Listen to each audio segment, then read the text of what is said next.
नमस्कार। हमारी आज की पंचतंत्र की कहानी है बगुला भगत।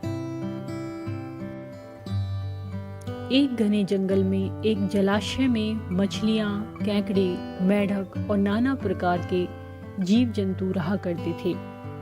तालाब के किनारे एक बूढ़ा बगुला भी रहा करता था। बूढ़ा बगुला भोजन के लिए तालाब की मछलियों पर निर्भर था। वह दिन भर तालाब किनारे घात लगाए बैठा रहता। जैसे ही कोई मछली नजर आती उसे लपक कर पकड़ लेता और अपने पेट की ज्वाला शांत कर लेता था। लेकिन धीरे धीरे उसकी आंखें कमजोर होने लगी और मछलियां पकड़ना उसके लिए दुष्कर हो गया। अब वह दिन रात एक टांग पर खड़ा होकर सोचता रहता कि ऐसी हालत में कैसे भोजन की व्यवस्था की जाए। एक दिन उसे एक युक्ति सूझी। युक्ति अनुसार वह तालाब के किनारे गया और एक टांग पर खड़ा होकर जोर जोर से विलाप करने लगा। उसे इस तरह विलाप करते देख तालाब में रहने वाला एक केकड़ा आश्चर्यचकित हो उसके पास आया और पूछने लगा, बगुला मामा, क्या बात है? इस तरह आंसू क्यों बहा रहे हो? क्या आज कोई मछली हाथ नहीं लगी? बगुला बोला, बेटा, कैसी बात कर रहे हो? अब मैंने वैराग्य का जीवन अपना लिया है और मछलियों तथा अन्य जीवों का शिकार छोड़ दिया है। वैसे भी इस जलाशय के समीप रहते मुझे वर्षों हो गए हैं। यहाँ रहने वाले जलचरों के प्रति मन में प्रेम और अपनत्व का भाव जाग चुका है, इसलिए मैं उनके प्राण नहीं हर सकता। तो इस तरह विलाप करने का क्या कारण है मामा?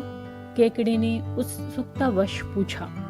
मैं तो इस तालाब में रहने वाले अपने भाई बंधुओं के लिए विलाप कर रहा हूँ। आज ही एक जाने माने ज्योतिषी को मैंने ये भविष्यवाणी करते हुए सुना कि इस क्षेत्र में 12 वर्षों के लिए अकाल पड़ेगा।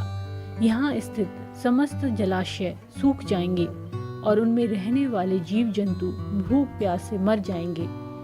आसपास के सभी छोटे जलाशयों के जीव जंतु बड़ी बड़ी झीलों की ओर प्रस्थान कर रहे हैं, किंतु इस जलाशय के जीव जंतु निश्चिंत बैठे हैं। इस जलाशय का जलस्तर अत्यंत कम है।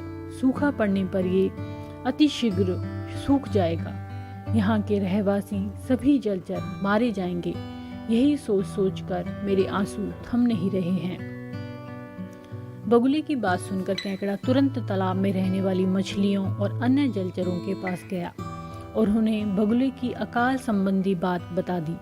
ये सुनना था कि सभी जलचर बगुले के पास जा पहुंचे और उससे इस समस्या से निकलने का उपाय पूछने लगे। दुष्ट बगुला तो इसी अवसर की ताक में था। वह बोला, बंधुओं, चिंता की कोई बात नहीं है। यहाँ से कुछ ही दूरी पर जल से लबालब एक बड़ी झील अवस्थित है। वहाँ का जल अगले 50 वर्षों तक नहीं सूखेगा। मैं तुम्हें अपनी पीठ पर लाद कर उस झील में छोड़ाऊंगा। इस तरह तुम सब अपनी जान बचा पाओगे।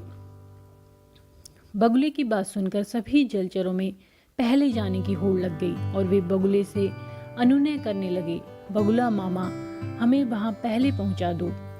ये देख बगुले की बाँछें खिल गई। उसने सबको शांत किया और बोला, बंधुओं, मैं तुम सबको एक एक करके अपनी पीठ पर लाद कर उस झील तक ले जाऊंगा। फिर चाहे मेरा जो भी हाल हो, आखिर तुम सब मेरे अपने हो। उस दिन के बाद से बगुला प्रतिदिन एक मछली को अपनी पीठ पर लाद कर ले जाता और कुछ दूरी तय करने के बाद एक बड़ी शिला पर पटक कर मार डालता। फिर छक्कर अपना पेट भरने के बाद दूसरे दिन दूसरा शिकार अपनी पीठ पर लाद कर चल पड़ता। ऐसे ही कई दिन बीत गए। बगुले को बिना परिश्रम के रोज एक मछली का आहार मिलने लगा। एक दिन जब बगुला तालाब के किनारे गया तो केकड़ा बोला, बगुला मामा, आपने सूखा पड़ने की बात मुझे सबसे पहले बताई, किंतु अब तक आप मुझे बड़ी झील लेकर नहीं गए। आज मैं आपकी कुछ नहीं सुनूंगा। आज आपको मुझे ही लेकर चलना होगा। बगुला भी रोज मछली खाकर ऊब चुका था। उसने सोचा कि क्यों ना आज केकड़े को ही अपना हार बनाया जाए और वह केकड़े को अपनी गर्दन पर बैठाकर उड़ने लगा। कुछ दूर जाने के बाद केकड़े ने देखा कि एक बड़ी शिला के पास मछलियों की हड्डियों का अंबार लगा हुआ है। उसे संदेह हुआ कि हो न हो ये सब बगुले का ही किया धरा है। उसने बगुले से पूछा, मामा और कितनी दूर जाना है? तुम मुझे उठाए उठाए थक गए होंगे। शिला तक पहुंचने के बाद बगुले ने सोचा कि अब वास्तविकता बताने में कोई हर्ज नहीं। उसने केकड़े को सारी बात बता दी और बोला, केकड़े, ईश्वर का स्मरण कर ले, तेरा अंत समय आ चुका है। अब मैं तुझे भी इन मछलियों की तरह इस शिला पर पटक कर मार दूंगा और अपना आहार बनाऊंगा।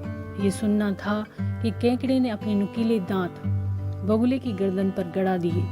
बगुले की गर्दन कट गई और वह वहीं तड़प कर मर गया। केकड़ा बगुले की कटी हुई गर्दन लेकर वापस तालाब में पहुंचा और दुष्ट बगुले की दुष्टता की कहानी सब जलचरों को बताई और बोला, अब वह दुष्ट मर चुका है, तुम सब लोग यहाँ आनंद के साथ रहो। तो इस कहानी से हमें ये सीख मिलती है कि किसी भी बात का बिना सोचे समझे विश्वास नहीं करना चाहिए। मुसीबत में धैर्य से काम कर लेना चाहिए।